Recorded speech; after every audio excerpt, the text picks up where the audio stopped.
নমস্কার বন্ধুরা, welcome to Gurukul study centre. My dear student, আশা করি প্রত্যেকেই ভালো আছো। তো চলো সরাসরি শুরু করা যাক। তো রেলের এনটিপিসি 2024-এর যে নিউ ভ্যাকেন্সি আসছে সেই নিয়ে আজকের আলোচনা। তো প্রথমেই আমি বলবো, NTPC non technical popular category যেটা আছে সেটা মেনলি যারা উচ্চ মাধ্যমিক পাস এবং গ্র্যাজুয়েশান পাস তাদের জন্য কিন্তু এই ভ্যাকেন্সিটা একটা দারুণ গুড নিউজ। কিন্তু একটা কথা ঠিক, এতে দেখা গেছে গতবারে যে রিক্রুটমেন্টটা হয়েছিল, recent recruitment, form fill up হুহু করে হয়, প্রচুর পরিমাণ ফর্ম ফিল আপ করে, কিন্তু ম্যাক্সিমাম স্টুডেন্ট এই পরীক্ষার শুধু অনলি সিবিটি 1টা পাস করে, সিবিটি 2-এ কিন্তু পাস করতে পারে না। তাই এই ডিটেলস নিয়েই আজকের কিন্তু আমার এই ভিডিওটা।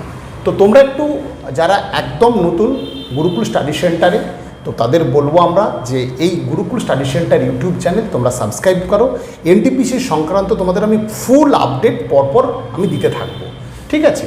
চলো তাহলে এখানে আমি দেখতে পাচ্ছ একটা আমি জেরক্স পেজ এখানে দিয়েছি তোমাদের, যে আরআরবি গভর্নমেন্ট অফ ইন্ডিয়া থেকে রেলওয়ে বোর্ড 24/7/2024-এ যে একটা কনফিডেন্সিয়াল রিপোর্ট বেরিয়েছে, সেই রিপোর্টের উপর ডিপেন্ড করে এই আরআরবি এনটিপিসির একটা ভ্যাকেন্সি লিস্ট বেরিয়েছে। ভ্যাকেন্সি কত আছে? পোস্ট আছে 10,884, অর্থাৎ পোস্ট আছে 10,884। তো যারা উচ্চ মাধ্যমিক পাস আর গ্র্যাজুয়েশান পাস তারা কিন্তু এই পরীক্ষার ফর্ম ফিল আপ করতে পারবে। তো একটা বিগ অপরচুনিটি। কিন্তু তো এখানে আরও বিস্তারিত আমি আলোচনা করব যে 18 থেকে 33 এবং 18 থেকে 36 এই দুটো এজ কিন্তু এখানে নির্ধারিত রাখা হয়েছে। যারা এইচএস পাস 18 থেকে 33 এবং গ্র্যাজুয়েশানের যে পোস্টগুলো আছে সেটা 18 থেকে 36-এর তারা কিন্তু ফর্ম ফিল আপ করতে পারবে। গ্র্যাজুয়েশানের মূল্যে এএসএম, গুডস গার্ড ছাড়াও আরও একাধিক পোস্ট আছে, সেগুলো আমি পরপর তোমাদের সেটা বলে দিচ্ছি। দেখো, গ্র্যাজুয়েট লেভেলে যেটা আছে, গুডস ট্রেন ম্যানেজার সেফটি পোস্টে 2,684টা অ্যাপ্রুভড। স্টেশন মাস্টার যেটা ASM, station master safety post 963টা পোস্ট আছে। Chief cum ticket supervisor non safety post 1,737। Junior accounts assistant cum typist, এটাও non safety post 1,371।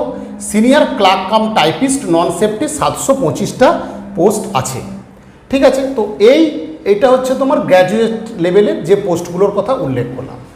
Under graduate যেটা আছে, যেটা এইচএস পাসের ক্ষেত্রে আছে, অ্যাকাউন্টস ক্লার্ক কাম টাইপিস্ট 361টা post. Junior clerk cum typist 990টা। ট্রেনস ক্লার্ক হচ্ছে 68টা। তাহলে এই যে নন সেফটি পোস্টে এবং সেফটি পোস্টে রিক্রুটমেন্টটা আছে। মূলত এই যে রিক্রুটমেন্টটা আছে এটা হচ্ছে তোমার সিবিটি 1 একটা টেস্ট হবে, সিবিটি 2 একটা হবে, টাইপিং হবে, তারপর মেডিকেল হবে, তারপর পরপর রিক্রুটমেন্ট প্রসেসটা আছে। এখানে ফর্ম ফিল আপ করতে গেলে তোমার 500 টাকা মিনিমাম লাগবে। আর এটা হচ্ছে রিফান্ডেবল, তুমি যখন পরীক্ষায় বসবে কিছুটা অংশ তুমি রিফান্ডেবলে পেয়ে যাবে। তো এই যে এটা যে সিবিটি 1 তুমি দেবে তার কি বিষয় আছে এবং আরও বিস্তারিত বিষয়গুলো আমি আলোচনা করব। প্রথম যেটা ইম্পর্টেন্ট, প্রশ্ন কিন্তু বাংলায় থাকবে, প্রশ্ন কিন্তু বাংলায় থাকবে, ঠিক আছে? প্রশ্ন বাংলায় হবে, এই নিয়ে কোনো তোমাদের সন্দেহ নেই। তো যারা ইংরেজি কোশ্চেনকে একটু ভয় করো তাদের ক্ষেত্রে কিন্তু এটা খুব গুরুত্বপূর্ণ বিষয়, যে যার নিজের ডিস্ট্রিক্টে কিন্তু এক্সাম সেন্টার পড়বে, ঠিক আছে? আর এখানে যে পরীক্ষা হবে তোমার প্রিলিমসের, অর্থাৎ ফার্স্ট সিবিটি 1 যেটা হবে, জেনারেল অ্যাওয়ারনেস 40টা কোশ্চেন থাকবে 40 নম্বর, ম্যাথ 30টা থাকবে 30 নম্বর, রিজনিং 30টা থাকবে 30 নম্বর, অর্থাৎ 100 নম্বরের পরীক্ষা হবে। 90 মিনিট টাইম থাকবে, 1/3 নেগেটিভ থাকবে।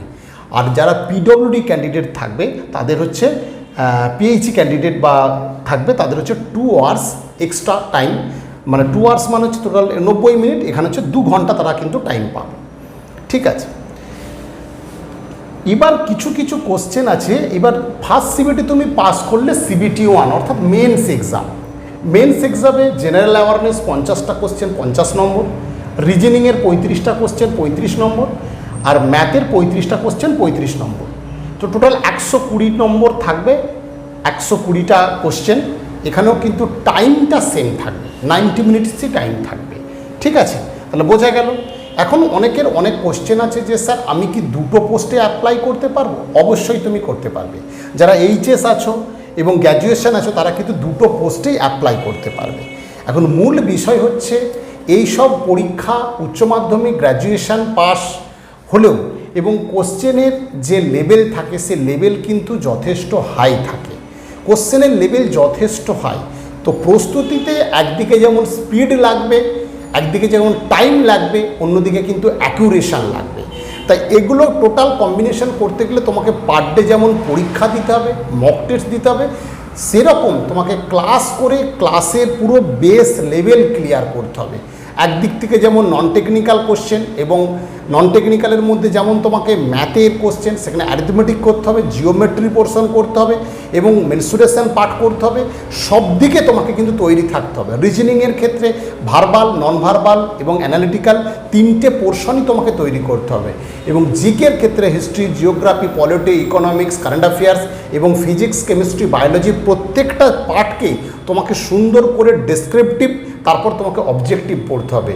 তাই এই ধরনের পরীক্ষাকে করায়ত্ত করতে গেলে মাই ডিয়ার স্টুডেন্ট একদম সিস্টেমেটিকভাবে প্ল্যানিং করে তোমাকে কিন্তু পড়তে হবে, নাহলে কিন্তু অনলি সেই CBT 1 পাস করবে, CBT 2 এর কিন্তু পয়েন্ট নম্বর 1 নম্বর 2 নম্বরের জন্য প্রচুর স্টুডেন্ট কিন্তু কেটে যায়, আমি কিন্তু চোখের সামনে দেখেছি। তাই বললাম প্রস্তুতি যারা নিতে চাইছো একদম সেইভাবে নাও এবং সুন্দরভাবে প্রত্যেকটা আলাদা আলাদা বিষয়ভিত্তিক স্যারেদের কাছে যদি প্রিপারেশান নাও আমার মনে হয় আরও বেটার হবে। তো এই জন্য আমাদের গুরুকুল স্টাডি সেন্টার একদম আমরা সাবজেক্ট ধরে ধরে ক্লাসের ব্যবস্থা করেছি। অ্যাডমিশান জন্য 987407 এই নম্বরে তোমরা ফোন করবে।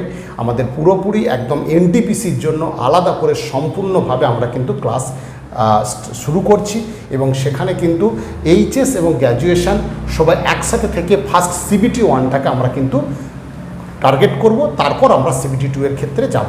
এখানে একটা সুবিধা আছে, CBT 1 তুমি যদি ম্যাথ এবং রিজনিংটাকে ভালো করে নিতে পারো, ম্যাথ রিজনিং হচ্ছে সবথেকে স্কোরিং সাবজেক্ট, তাই আমরা 2 থেকে 3 জন আমাদের যারা ম্যাথের স্যার আছেন একদম ধরে ধরে তোমাকে ম্যাথের বিষয়গুলোকে আমরা রেডি করে দেবো। এবং রিজনিংয়ে যে 3 জন স্যার, একজন ভার্বাল, একজন নন ভার্বাল, একজন অ্যানালিটিক্যাল, প্রত্যেকটা পার্ট আমরা ধরে ধরে কিন্তু রেডি করে দেবো। ঠিক আছে, তা এইভাবে প্রস্তুতিটা নাও। অবশ্যই যদি গুরুকুলে আমাদের প্রিপারেশান নিতে চাও, এটা আমাদের গড়িয়া স্টেশন কলকাতার কাছে। আমরা একদম লিখিত পরীক্ষায় যেভাবে করলে তুমি পাস করবে একদম 100%, ওইভাবে আমরা কিন্তু প্রিপারেশানটা তোমাদের করিয়ে দেবো। ঠিক আছে, আজকে এই পর্যন্তই। একদম ভালো করে প্রস্তুতি নাও। যে বইগুলো লাগবে একদম আশা করি, যদি বই না বুঝতে পারো কমেন্ট বক্সে কমেন্ট করো, আমি বই নিয়ে একদিন কিন্তু পুরো ভিডিও একটা দেবো যে কী ধরনের বই পড়লে NTPCর মতো পরীক্ষাকে তুমি টার্গেট করতে পারবে। ঠিক আছে, প্রত্যেকে ভালো থেকে এবং সুন্দর করে প্রস্তুতিটা স্টার্ট করে দাও।